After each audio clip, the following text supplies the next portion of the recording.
여러분 안녕하세요, 훈이쌤입니다. 아침 다짐 155일 차고요. 오늘은 기록을 할 때는 이것만은 기억하세요 라고 하는 제목으로 말씀을 드려볼까 합니다. 구독, 좋아요, 댓글까지 부탁드리면서 시작해 보도록 할게요. 기록을 할 때는 목적이 있어야 합니다. 작년부터 한 신문사에 칼럼을 올리고 있는데요, 하나의 주제로 세 가지 근거를 들어서 설명을 하는 형식을 띠고 있습니다. 설명보다는 주장에 가깝기도 하죠. 칼럼 하나를 쓰기 위해서 수집해야 하는 자료도 여러 가지가 있습니다. 나의 근거를 뒷받침할 수 있는 이야기가 필요하기 때문이죠. 하나의 글은 서사가 있어야 합니다. 개인의 일상만 나열하면 굉장히 가벼운 글이 될 수 있기 때문이죠. 예를 들어서 물가 상승이 가정 경제에 미치는 영향에 관한 글을 쓰려고 해요. 어떤 자료를 수집해야 할까요? 어떻게 하면 목적을 가지고 글을 쓸 수 있을까요? 일단 물가에 관한 정의를 내려주는 것도 좋겠어요.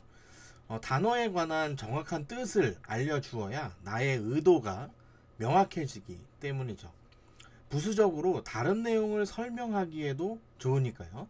용어의 정의는 인터넷으로 사전 검색을 하면 쉽게 찾을 수도 있거든요.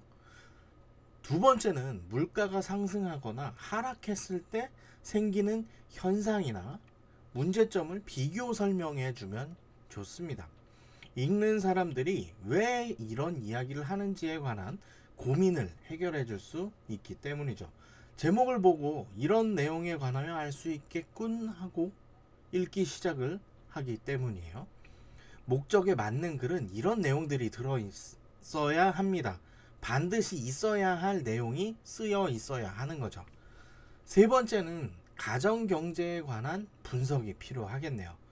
가정도 경제적 상황에 따라 많은 차이가 있을 수 있습니다. 경제적으로 풍요로운 사람들의 경우에는 물가에 따른 영향이 그리 많지 않을 것도 같죠. 이 글에서 초점을 맞추고 있는 것은 중산층이나 사회 취약계층에 관한 설명임을 분명히 할 이유가 있겠네요. 용어를 설명하고 초점을 명확히 하면서 내용을 분석해주면 좋은 글을 쓸 수가 있습니다.